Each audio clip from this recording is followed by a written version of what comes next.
So I'm here at Mt Aetna in Maryland, and I'm here speaking a few times this weekend for a church that is coming out for a retreat. And this is the first time this church has come out for a retreat in some years. And it's just really exciting to see, I don't know, just how happy people are to be together again.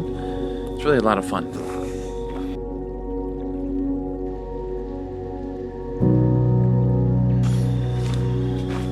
I was told when I got here that Mt Aetna Camp used to be the place where during the Civil War they made cannons. It was a foundry, I guess. I haven't Googled this, but one of the staff here said that they brought in somebody who had a metal detector to look for cannonballs, couldn't find anything.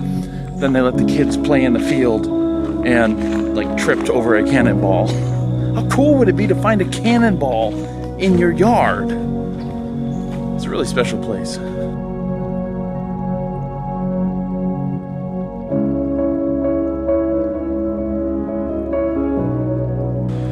Churches are trying to bring people together from all walks of life, all socioeconomic statuses, all experiences, broken families, healthy families, rich people, poor people, ethnic minorities and majorities, Republicans and Democrats. We're trying to bring people together in these places and say the only thing that matters between us is that we have Jesus, that we worship this one being.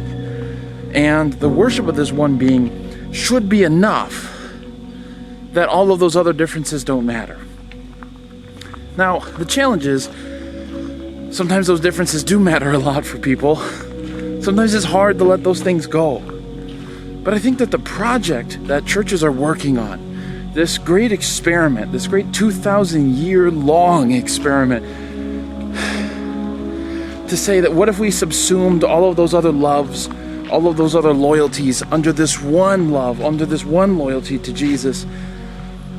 What if that's all that really mattered in the end? This is hard. This is an experiment that, yeah, we've been doing it for a while, but it's also got to begin in every single generation, right? It doesn't stop. Just because somebody in the 600s learned how to do it doesn't mean that we know how to do it in the 2000s. We're constantly having to relearn how to do this. We're constantly having to learn from previous generations about how to do this. And I guess what I'm saying is, it's worth doing. It's worth doing.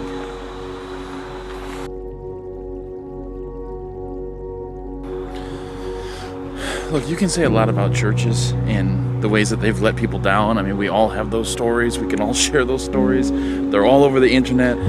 Everyone has a story of how a Christian or a church in some way failed them.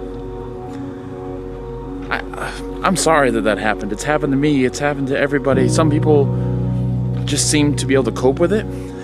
Other people, they can't, and they got to leave. But I think it's important to understand what the church, any church, is trying to do. Even if churches fail sometimes, to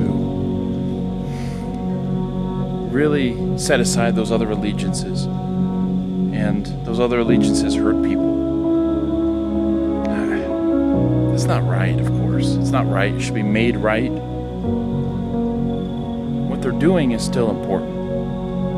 What they're doing is still worth doing.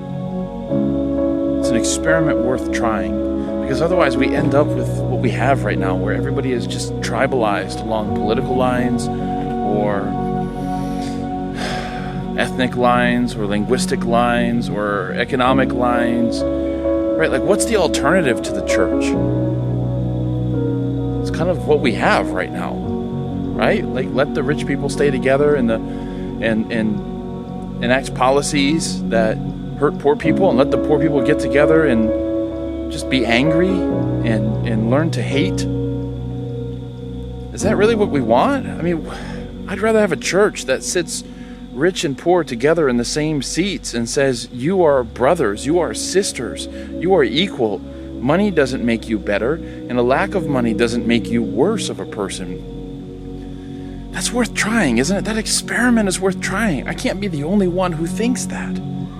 So I find myself as a Christian in a really tough spot, because it's like I understand the stories that people have of how the church has failed them. I hear them and I believe them. I know it's happened because it's happened to me. And I hate to see it happen. It's not right that it happens. But I feel like the disciples, when Jesus asks them, "Are you going to leave me too?" And they're like, "Lord, where are we going to go? What's the alternative here?" So I'm sticking with the church. I'm going to stick with these people here in Maryland too. It's so great to see them coming together after a pandemic. They want to be together.